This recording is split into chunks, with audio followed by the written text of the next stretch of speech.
Quick heads up, I like to usually avoid spoilers whenever I talk about films, but for this video I will be talking about and showing trailer footage.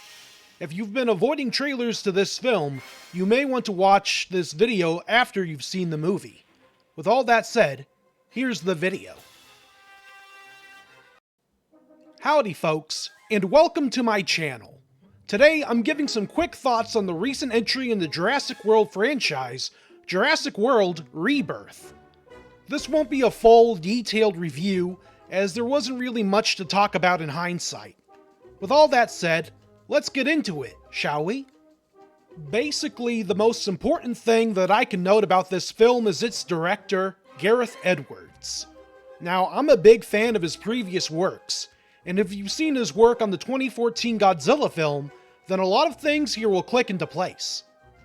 There's a nice sense of scale to it all, which really helps accommodate the monsters, I mean dinosaurs. Look, these things are basically just monsters because they are 1, genetic freaks, and 2, they attack everything on sight. If anything, the 2014 Godzilla acted more like an animal than the supposed animals did in this film. Going back to Gareth Edwards, his cinematography for this film makes it one of the prettiest in the franchise. And by franchise, I mean the Jurassic World films. The park movies are still leaps and bounds more visually interesting, but I think Gareth did a good job here.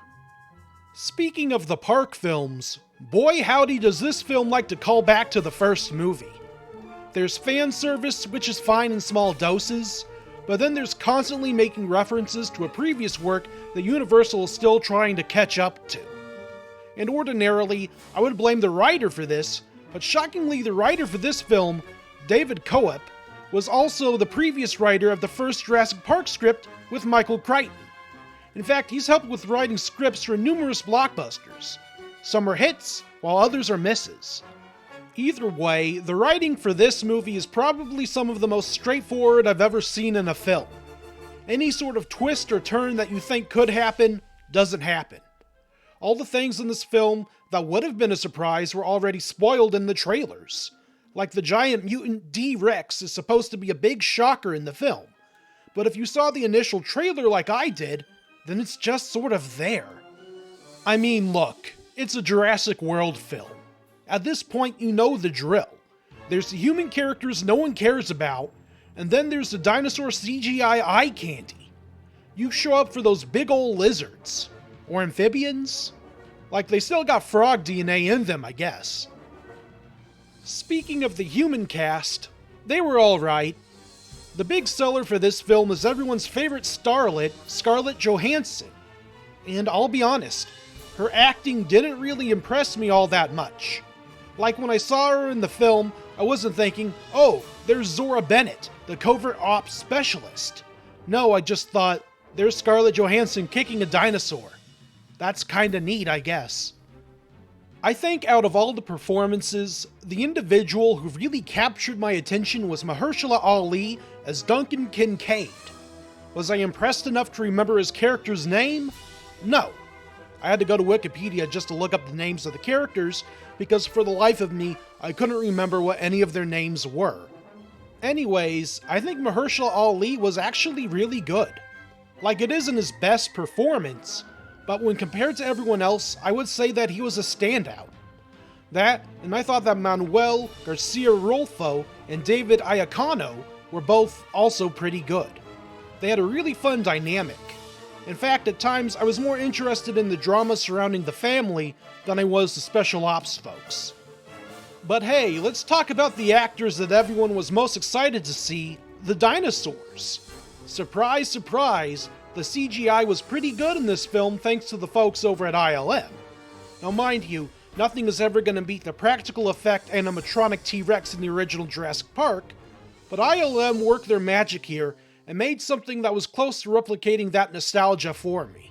In fact, I think the best scene in this film was the one that was inspired by the raft scene in the original book. After all these years, they finally adapted it. And you know what? Even though you knew no one was gonna die, you still felt some tension in that scene. So hey, for a straightforward script, it still managed to impress me at times. That could also be due to the aforementioned director's ability to craft a scene for film. Speaking of film, it was nice to learn that it was made using 35mm film. That means that when this gets a 4K release, it'll actually be worth seeing again, unlike the other Jurassic World films. Okay, maybe I'm being a bit too cynical. I mean, the first Jurassic World film is actually pretty decent, but man, those other two give me Transformers The Last Night vibes in a bad way.